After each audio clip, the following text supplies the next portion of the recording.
My mom would be at all my sporting events. Let's say I was playing football, okay?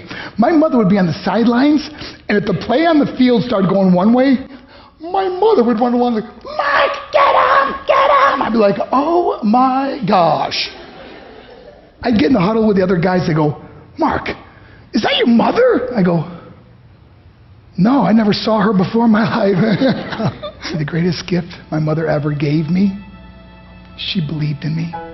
I have overdosed on drugs on 3 occasions where I should have been dead.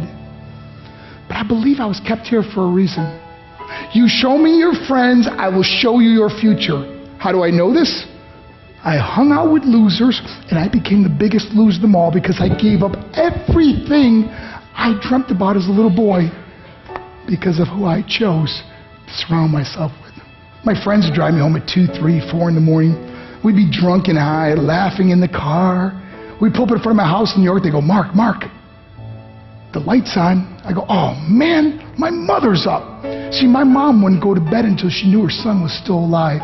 I'd walk in, she'd say, hi Mark, how was your night? I go, it was good, Mom, I'm just gonna go to bed. She goes, can I talk to you for a minute? I go, Mom, I'm tired, I'm just gonna go to bed. She goes, Mark, I haven't seen you all day and all night. Can I please talk to you? I said, man, just leave me alone. You bug me. I'd slam my bedroom door on the one person who believed in me.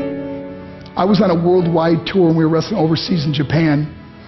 After my wrestling match, I went upstairs in my hotel room and I fell asleep.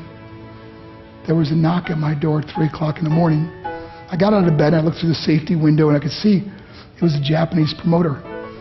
So I opened the door and he said, Mark, you need to call home. There's been an emergency. I went and got on the hotel room phone. I called back to the United States and said, hey, what's going on? They said, Mark, I don't know how to tell you this. I said, just tell me what happened.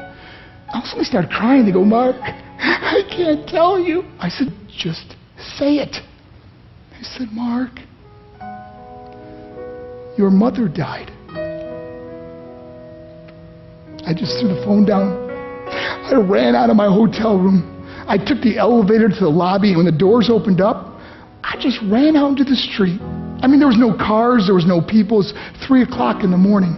And I walked down the middle of a street in Hiroshima, Japan, and I remember looking up and just saying, Mom, I am so sorry. I flew home for her funeral, and I was so nervous to walk up to her casket, so I just stood way in the back. And I kept looking from a distance. I kept thinking to myself, Mom, please wake up. Please get up. And then I finally got the nerve to walk up to her. And as I got closer, I could see my mom for the first time. I mean, she was so beautiful. She was dressed in white. I mean, she looked like an angel. And I just stood over and I said, Mom, you are my hero. Everything I am, everything I hope to be was because of you. You loved me so much. You gave me a life. You're the only one that ever believed in me. How did I repay her? By getting drunk, by getting high, by getting stupid, by hanging out with losers. For what? All she ever wanted to do was talk to me. I wish I could talk to you now, Mom. I wish you could see what I'm doing. Why couldn't I have been a better son? We are defined by our choices. But if you surround yourself with people involved in drugs and alcohol and pills, it's a dead end. I'm not here to preach to you. I'm here to tell you I lived that life. It leads to broken hearts, broken relationships, broken dreams, and death.